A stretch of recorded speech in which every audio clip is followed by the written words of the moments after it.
Hello everyone, my name is Holden Hardman. Thank you so much for joining me again for another video. Today we're going to talk a little bit about the short film that we did called Vader, Pull to the Light, how we made it, how much we spent on it, why we made some of the choices that we did, and most importantly, encouraging you as the viewer, as the would-be filmmaker or the person who may not have a ton of resources, a ton of assets, a ton of money, but wants to create things like this or better, to encourage you to be able to do that, because there's nothing, absolutely nothing that we did here that you can't do on your end. If you're coming into this video blind, I'll go ahead and link the short film up there. So even if you don't watch it fully, you can kind of skim through to see some of the quality that we had, the general gist of the story. And in this video, I want to talk a little bit about it, about how we sort of developed it, and just some words of advice that I would give. And I'm not a super high-end filmmaker or anything, but I'm pretty scrappy. One of my strengths, I will say, is that I'm good about making things look more expensive than they actually are. And I want to bequeath that onto you to make your own short films. Star Wars short films are really one of the stepping stones in just like general filmmaking, I think. It's like creating horror shorts and then creating Star Wars, because most people that do a Star Wars short film, because you can do them without a whole lot of help, you just need like two people and a lightsaber fight. And most short films involve just trying to top one another about who can do the cooler lightsaber fight. So you get to work on choreography, cinematography, and just a teensy tiny bit of special effects just to make the lightsabers glow, as like dipping your foot into that pool. And then you can kind of expand on that. So one of the questions we got asked a lot was, how much did it cost? It's really hard for me to say. I did spend the most on this short film, more than any other short film I've ever done. Probably spent under $3,000, I want to say. I maybe barely even tapping that. And there is a part of that that's hard to quantify, because Devin does work for the channel full-time doing our main edits, and some of his Star Wars duties bled into that. So there would be periods of time where I wouldn't have him edit anything, but I would have him work strictly on Star Wars, but still pay him the same amount. So I don't know how you'd quantify that, but as far as like suits and outfits and costumes and props like lightsabers, other VFX artists, things like that, probably under that. One of the more expensive things that we had was renting out a green screen studio. And if I were to go back, I probably wouldn't have done a huge portion of that either. I think we needed it for a total of 2 days, and on the second day, we filmed all the green screen asset stuff. So the X-Wing pilots, all of their scenes, Darth Vader in his cockpit, all of those scenes, Darth Vader in the Star Destroyer, those scenes, Darth Vader with Palpatine, all those scenes, all shot in the same day. And one of the irritating things is that I had rented this green screen studio out before and had budgeted accordingly, and I had gotten everybody scheduled, and that's like half the battle right there, just getting everybody to have a decent time. Everybody coming in at like a set time, and after having done that, did the guy who owns the green screen studio tell me that he had upped the price like a significant amount, like another like $300 more for the same time slot that I'd had before. But I'd already scheduled everything, and so I was a little peeved about that. And going forward, I needed to get some more green screen stuff of Shannon Williams, who was the ISB agent, in front of green screen, and I just said, screw it. I bought a huge green screen thing, set it up in my garage, and shot all of his scenes there. And if I were to go back, I would have saved all that money and just kind of done that. It's a little more janky, but I mean, it works. So that's what I'd say. We spent probably under $3,000, if that. It's so hard to tell what will and won't hit with an audience, like what audiences will and won't like. So most of the critiques that I see on the short film are relatively the same. They didn't really like the second Vader, the Anakin Vader, the light side Vader, some of the stuff about Palpatine's mouth, and we pretty much agree across the board with those things. I'm going to get into why we chose some of those options, and instead of having like an Anakin cosplayer, or instead of doing something different with Palpatine's face, which we were thinking about or going to try to do like a CG face entirely, and then we just ran out of time. We'd worked on it for so long, and honestly, Devin and I could have spent another year just tinkering and fine-tuning and changing things, and it was just time to get it finished. So more importantly, on to you making your short film, your Star Wars short film, or whatever type of short film you want. I'm going to keep it in the realm of Star Wars, because if you're watching this, I assume you've seen that. I assume you like Star Wars, and I assume you like kind of the behind the scenes and how things are made. For me, I won't speak for everyone, but for me, I start as simple and as practical and realistic as possible. The very first thing I started with was I liked the idea of two Darth Vaders fighting each other. And at first, that's all I was going to do. I wasn't going to try to make a story around it. I wasn't going to try to make it canon. I was just like, visually, the idea of two Vaders just sounds cool to me. So let me just do that. How do I do that? I cannot afford to spend $6,000, $7,000, $8,000, $10,000 on Darth Vader suits. So what do? And this is a part that I would encourage you as well. That's to kind of get to know your cosplay community, get to know people that go to cons, because a lot of these guys are passionate about the projects already and are more than willing to help you. Primary Darth Vader played Batman in my Batman short film. He had a Darth Vader full outfit already. And I just asked him, would you be willing to do a Star Wars short film with me? And he said, yeah. So that's great. Second Darth Vader I had known. We had a couple mutual friends, but I reached out to him kind of the same premise. I was like, hey, I'm trying to do this thing. Do you think you could carve out some time? Would you even be willing? And he said, yeah. So there we go. I have 2 high quality Darth Vader suits, costumes, and guys that are willing to do it on board. Now, I do feel like where I'm at now, I have a responsibility to pay my actors if I can. It has not always been that way, but the guy who played Darth Vader lives out in Mississippi. So I'm like, I want to pay you for gas and like the time to come out. Other Vader, I wanted to, pay you for the time. But in a different situation, both of them pretty much independently told me that they probably would have just done it for fun. I feel like I had that responsibility because of the situation I'm in. I'm able to make YouTube videos for a living. I'm exceedingly blessed, even though I cannot make any money off this project by itself. So that's great. So I'm already fulfilling what I wanted to do. 2 Darth Vaders, bada bing, done. Like every Star Wars short film you'll see, we were going to shoot this in the woods because that's like the most Star Wars-y area we can get that's away from like modern looking things. And it was entirely happenstance when I was working on an entirely separate project over at Fort Pickens here in Pensacola that I found this area that was like nestled into the ground that was just concrete. And I was like, oh my gosh, this looks like it could be a Jedi temple. And so I rode around the fact. It was like, I can come here. This really isn't like a high traffic area. We had a couple people that were actually poking their heads in and seeing some of the Darth Vaders. Like we didn't shut down the area or anything. And I was like, well, that's freaking cool. Let's film there. So this brings me to one of my biggest points, and that is to use not only the equipment that you already have, but the resources that you already have. I live in Pensacola, Florida, so we have access to like really beautiful beaches that for me and locals, we more or less take for granted. For people like in the Midwest or really anywhere else in the world, they don't get that view a whole lot. So the prospect of seeing Darth Vader on like a beachy area with white sands, it can be a really cool visual. So after I knew I could get the 2 Darth Vaders, I was like, you know what? Maybe I could make it a canonical way that they would be there. So how would I do that? And then it just kind of spun from there. Then I was like, I'd like to place it sort of between episode 4 and 5 or 5 and 6. I hadn't decided. But around that time, and I wanted to contrast the Dagobah scene with Luke, where he goes into this place that's strong in the dark side of the Force. And even in a fan film perspective, they always make like the Sith or the dark side almost dominant over the light side. It's like a cooler thing. It's a more aggressive thing. It's like we really haven't seen any areas or anything like that's strong in the light side of the Force. And how would somebody like Darth Vader or any bad guy react to that? What kind of visions would they have? So we went with that, and then I was like, it would be cool. Maybe I could throw in like a little space scene to get Vader to the planet. So I wrote out a script and I showed it to Devin, who's primary editor, lead VFX on this. And basically, I was like, here's all the X-Wing stuff I want to do, and all the dialogue's already written. I think I did all the Vader dialogue too, and the Palpatine stuff. And I remember specifically putting Palpatine as like, this can be removed if needed. If we can't pull this off, it won't ruin anything. It would be nice to have it, but we don't need to have it. And I showed Devin the X-Wing stuff. And the X-Wing stuff was extremely simple. Okay, start small and then go bigger. I know I can do Vader. Can we do a little opening VFX thing? Maybe. We weren't even going to do interior pilot shots originally. It was just going to be exterior pilots. And I think I just had like a breakdown list of like, okay, 2 X-Wings. One of them gets blown up right before he goes to hyperspace. I want Vader's ship to fly through it. I want him to shoot the other ship down, and I want that to fall to the planet. And I remember saying like I wanted to have like this huge like wave of Star Destroyers, or just like overwhelming.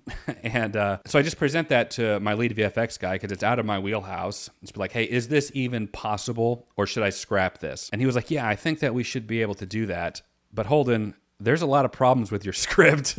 And I was like, what are you talking about? And he sent me, this is to Devin's credit, and he sent me just bullet point after bullet point after bullet point of like canonical problems with the script. I think originally it wasn't going to be Luke, like a mistaken Luke X-Wing. I was like, I want the Empire like searching for kyber crystals. They come upon this planet that has like a big reservoir of kyber crystals, but the rebels may be based there, and that's why the X-Wings are there. And he's like, oh, at this point in time, the Empire already controls all the kyber crystals. So it's like a bunch of that kind of stuff. He helped me kind of finagle the premise of like how to get them there. Why would Darth Vader personally go intervene? So we had to make it something important. They're like, well, maybe they mistake an X-Wing for Luke, and so that would give Vader, lend him credence to go investigate it or check it out himself. So this brings me to my second point. So I know that I'm talking about, well, I reached out to my VFX guy. You don't have a VFX guy, I'm assuming. And maybe you're not even a VFX guy. So what do? Every piece of software we used to create those visual effects was free. We used Blender, and I know Devin used DaVinci Resolve for some of the interior cockpit shots to repurpose lighting around the pilots. So option one is to just straight up learn it. And I know that that's easier said than done. But there are so many tutorials online to help you learn Blender. You don't have to pay anything for it. And things like X-Wings, where you're not really doing like mouth movements. The only thing about the X-Wings is they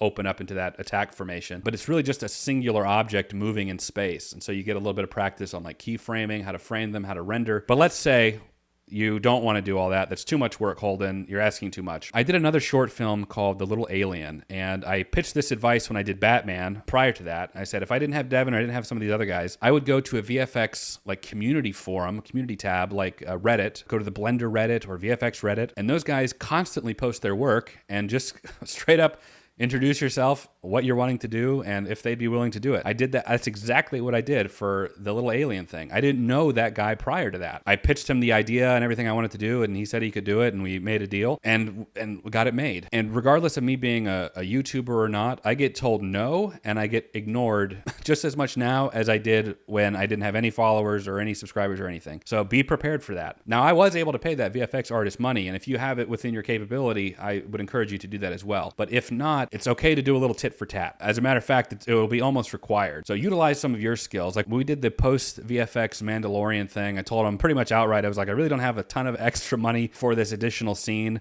Maybe I could take some pictures for you with my camera for like your social media. Maybe I could buy you some lunch or something in that range, because we only need about an hour of time anyway. And he agreed to do that. And he actually didn't even want lunch. He just wanted a few social media pictures of him in his full Mandalorian get up, and I was more than happy to do that for him. So if you are good at like editing, or if you're good at making music or anything like that, and you need a VFX guy, or maybe a VFX guy is really trying to finish his project and he needs a little extra help in some area that you can help with, do that. And then of course, utilizing the equipment that you already have. So whether you have a $60,000 camera or a $3,000 camera, or honestly, even just your phone camera, learn how it works and just shoot with that. The only costume we bought was the ISB outfit for Shannon. I bought the lightsabers. The X-Wing pilots, their orange suits, I thought we were going to get called on a whole lot more. And I think maybe it was because of some of the lighting, but you know how on the actual X-Wing pilots, they have like those metal, like they look like pin things? Ours were just a sticker on them. And I thought for sure somebody was going to call us out on that. And I have yet to see any comments about that. And I only bought one, and it was a Ruby's costume, like for Halloween, for like 40 or 50 bucks. And both the pilots wore the same one. So he shot one of the pilots and did all of his lines and dialogue, everything. He changed out of it, and the other pilot got into it too. The helmets I got at Disney World. So those were kind of expensive, and I wanted them to look different. I wanted them to be distinguishable. So they're not the identical helmets. We bought the sabers, and Anakin Vader's saber, his was actually Darth Vader's saber, but a solid black. So I liked the idea of having kind of a unique saber for him that wasn't really Anakin's and wasn't really Darth Vader's. It was kind of a unique one that could be just unique to my short film. Yeah, so we got criticized a lot about the second Vader. When we were shooting it, it really wasn't that big of a deal to me. Some people were saying there was a height discrepancy. There really wasn't. That might be more on me and like the way that I shot them. Side by side, they're pretty close to about the same height. The Darth Vader suit just fit Alex a little bit better, at least on camera. We got dinged a little bit for that, but I didn't buy the suits, and I wasn't going to go out and spend thousands on suits. So that's just one of those things that is what it is. Yeah, so growing the idea from the two little Vaders to, okay, the Vaders can fight in a Jedi temple. Okay, so we can do a little X-Wing fight scene, to filming the X-Wing stuff. And then I was like, you know what? Let me go ahead and have interior pilot shots. I might as well. That was all green screen VFX. The only thing that was practical was the chair. And I actually went out to a thrift store and bought like old vacuum cleaners. This is the stuff that you have to do. I mean, you want to make stuff, this is what you have to do. Bought old vacuum cleaners and lined up the hoses on the back of the chair to give that some sort of practical reference as well, so that they're not just like sitting statically. So that was real. So the chairs were all real, and Prime was actually there the day we shot that and pretty much set that up on my behalf. Understand that people won't like anything that you do. I was fully aware that, especially a property like Star Wars, where the fans are really jaded, you got to be really careful about any new ideas that you bring in. They've seen every type of lightsaber battle known to man. Whether you're an official Disney production or a fan film, a lot of them can be extremely critical of anything that you put out. So to just sort of manage those expectations. George Lucas, even when he was doing the prequels talks about how there's always going to be inevitable problems that come along, and the project still has to be made. And that's on a macro scale. So on like a micro scale like us, where like we were fighting against like the rain coming out, we only shot the Vader versus Vader stuff in a single day. I would have loved to have extended that fight scene, and we had talked about it a little bit, and then it was just one of those things where we're never going to finish it if we keep prolonging and adding. Let's just finish it. We did a whole pre-visualization for that, just like in my backyard, no costumes or anything, with Prime and a friend Logan. The end result wasn't exact, but it just kind of helps me to know on the day of kind of where I want the camera to be, how the fight scene can kind of look a little bit. And this short film really wasn't about a lightsaber battle. It started off being about that, just Vader's fighting, and turned into a canonical, like, deep look into the internal conflict of Darth Vader. The Palpatine stuff was really, really great. I brought him. He was another cosplayer that just agreed to do it. So he came in on the day we did the green screen stuff, and he had this really great looking mask. We did have problems with like the mouth, like him moving his mouth, and I think that bleeds over into the final product a little bit. But I would have rather had him look like that than try to finagle kind of around. No matter what we did, we didn't have Ian McDermott, you know what I mean? And I didn't have access to like high-end art people that can do like really great face makeup and stuff. So we used his already really good looking costume. And then to just make sure that you finish it, like whether it's going to be really, really great or it's going to end up being garbage, just finish your short film and be done with it. I have done several different Star Wars-y things. I've done like ones where when I was still like trying to learn some VFX stuff myself, of having just a couple of my friends in a parking lot, no costume, no story or anything, just doing like cool stuff, and then evolving that into a little bit more story-oriented stuff, to now where like we grew this project from this little thing into this really, really big spectacle that it seems as though most people have enjoyed. And it just makes me wish that, you know, we actually had some kind of budget for this. Like a lot of the critiques that people make, I totally get. Like the two Vaders not really looking the same. That's because they weren't the same. And other little small things that could be fixed if we just had enough resources or the money to fix them. So I envy like filmmakers that actually do get $30,000, $40,000, $50,000 budgets. I know Star Wars Theory, his Vader short film, the lowest estimate I saw for his was like 30 grand, upwards of 150 grand. Oh man, if I had that, oh my gosh, the things that we could do. Devin did great on leading the VFX. Kind of like I said before, I give him kind of these points of like what I call mandatory points. This event must happen. This event must happen. This event must happen. And within those mandatory events, I give him a ton of autonomy. I was, you know, make it your own thing, do it however you want. And so Devin would just periodically send me new shots or different shots, and you know, I give him the thumbs up on them. Oh, and then it just goes to show like things you don't expect, like the whole pilot jumping right before he jumps to hyperspace, he blows up, was there from the beginning. And then with Devin's execution and his visuals looking fantastic. And yeah, I think he did the sound design for that too. That sound of sort of sounds like Boba Fett's bomb, you know, blowing up. So Devin's execution, but that ended up being like a comment that I see repeatedly of people like, that was so freaking cool. And that's a great feeling. I know for me, I know for Devin, executing it is a great feeling. But after doing some rewrites on the script over and over again, we finally got to essentially the final draft. For Darth Vader's voices, I ended up going to Fiverr to try to find impersonators. I really didn't want to go the route of AI. I think we were debating doing that, but I was like, let me just get voice actors. And I know it's not going to sound the same. I don't have James Earl Jones. I'm sorry, everyone. If it sounds a little like Morgan Freeman sometimes, I don't know what to tell you, but I think that he did a great job. And my original plan was to have one impersonator for Anakin and one impersonator for Darth Vader, because even though they will be impersonating the same thing, you're going to find like natural distinctions in the voice. Anakin will sound a little different than the Darth Vader. At least that was the intention. And then by the end of it, I was kind of mixing and matching as needed, because I really didn't like a certain take, but I really liked the take here. And then we had a voice for Palpatine from the very beginning, and Devin and I both hated it. I didn't like it. It didn't sound right. And I got so many takes back from this particular voice actor, and none of them were very good. And then at the 11th hour, I found another guy, and I was like, hey, this is super last minute, and I also need this kind of fast. Do you think you could manage?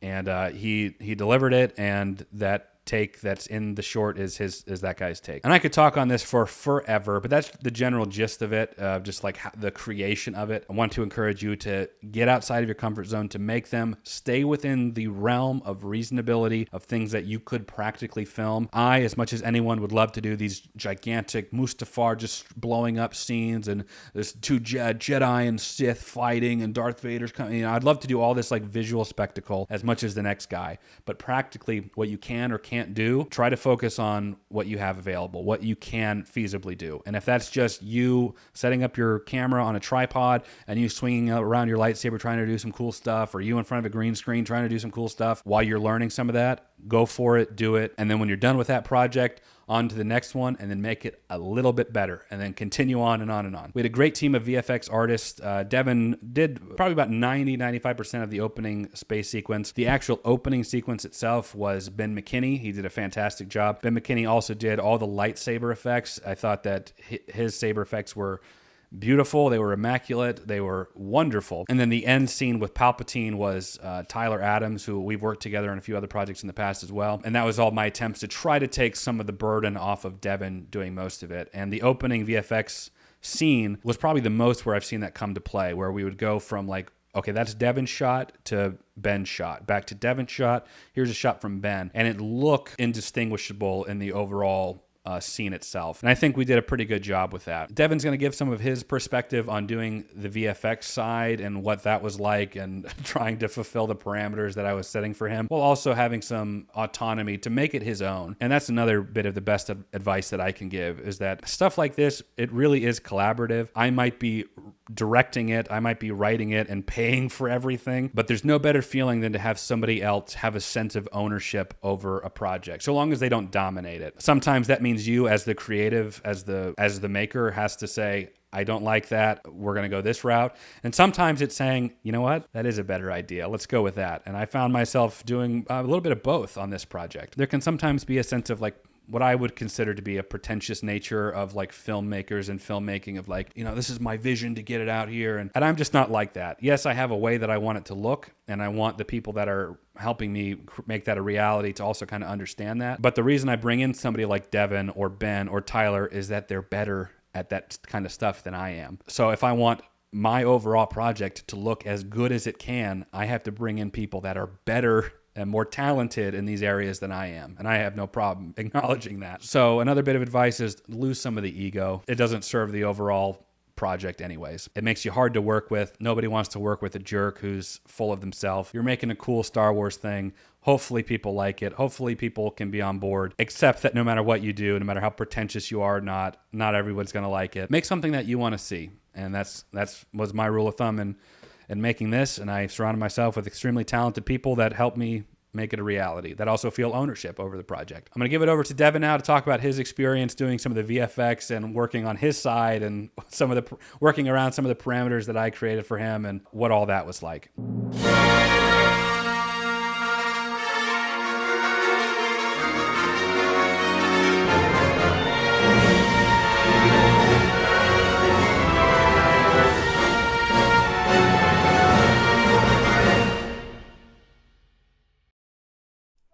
Yep, that's me.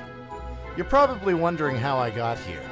Well, to tell you that, we're gonna have to go all the way back to 2013, when I was awarded the prestigious Honorable Mention Award for Music and Visual Effects. You see, I always wanted to be a filmmaker. Anyway, COVID happened and I had a lot of free time. I ended up making an intro for Holden's channel, and we've been working together ever since. So 2 years ago, we got started working on Vader Pulled to the Light. Obviously, at the time, we didn't realize it was going to be 2 years. That was clearly a very humbling experience for me. This stuff takes a lot of time, especially when you're editing full-time for the channel. I had Ben helping out with some of the shots, like the opening shot with the planet and the Star Destroyers coming in, but 70 to 80 shots I probably did by myself. During the first act, the original script basically said Vader's ship flies out, there's an epic space battle between two X-Wings and Vader's TIE, and then a few lines of dialogue. I don't think we were even gonna do the interior cockpit stuff. There were a few things listed, like one of the X-Wings falling into the atmosphere, and one of the X-Wings being blown up before hyperspace. But this is where my imagination started running around like, what if we show the interior of a laser barrel? How can we visually represent how fast these things are moving? That's why there are space rocks at times, to give parallax, because the stars in the background are stationary unless the camera rotates. What if we show the X-Wings do these crazy maneuvers in space, like boost drifting in the Squadrons game, or the Smuggler's Turn from Legends? What if we show the X-Wing getting ripped apart at the moment it goes into hyperspace. Like the engine just got atomized and evenly spread across a few thousand miles, and the wings just got left behind. And then a chain reaction happens, like igniting a dust cloud, and we see Vader fly through the explosion. I also want to mention that the only actual prop here is like a Bluetooth speaker or a water bottle that Vader is holding. The hangar scene is actually one continuous shot. I have multiple 3D cameras positioned all around, and everything is present in the scene as if it was actually happening in real time. The two pilots sitting on their TIE fighters are actually both me. I did a lot of throwaway voice lines for different characters like those two, the Death Trooper on the beach and the Buckethead dude on the bridge in the second act. Some people notice I threw in a shorter stormtrooper that gets caught off guard as Vader first walks in. There's a lot of small details, like when the ramp for the X-1 is coming in, you can see a gonk droid scurrying out of the way at the last second. I wanted to sneak a lot of droids into this short. We've got the mouse droid on the bridge, a Viper droid on the beach, a few K2SOs in the hangar, and obviously the Astromechs on the X-Wing. The bridge scene was really a challenge, as the two actors in the scene were never in the same room together. I basically used the green screen video as cardboard cutouts and forced them to just play along. It definitely helps to have one person without a face when it comes to syncing up the timing. Then I Frankensteined the bridge model to a separate model of the Star Destroyer to do that transition from the bridge to the hangar. One of the really cool techniques I utilized, which I'd never personally seen anyone else do prior, was using generated normal maps of the green screen footage to have light interactions. Basically, I could use the virtual lights in the scene to relight the real actors. I go more into depth on the technique in a video on my own channel. I've seen other people do the same thing with Unreal Engine since then, but I had already done my own shots by then. I'm just gonna convince myself that I pioneered something, even if it's delusional. I also wrote the music for the first act. I've always been a music nerd. Dust. The score was recorded by the BBC Symphony Orchestra. Well, not actually, but I used the BBC SO sample library from Spitfire Audio. So it's my music played through samples of actual performers recorded in London. I can't get into the music process or theory too much, as that's beyond the scope of this video, but I listened to a lot of John Williams, Richard Wagner, and Gustav Holst, which, if you're a music nerd, you know those are the main ingredients in Star Wars music. If there's enough interest in it, I could do some separate videos getting into the nitty-gritty stuff on my own channel that's more VFX oriented, but for right now, I think that's good. Anyway, that's been me. I hope you enjoyed the movie. Well, guys, that's pretty much it for now. I'll try to answer comments specifically down below if there's anything I just straight up missed or overlooked, and I'll answer those down below. But for now, that is it. I appreciate you watching. Thank you so much, and I'll catch you in the next video, everyone. Take care.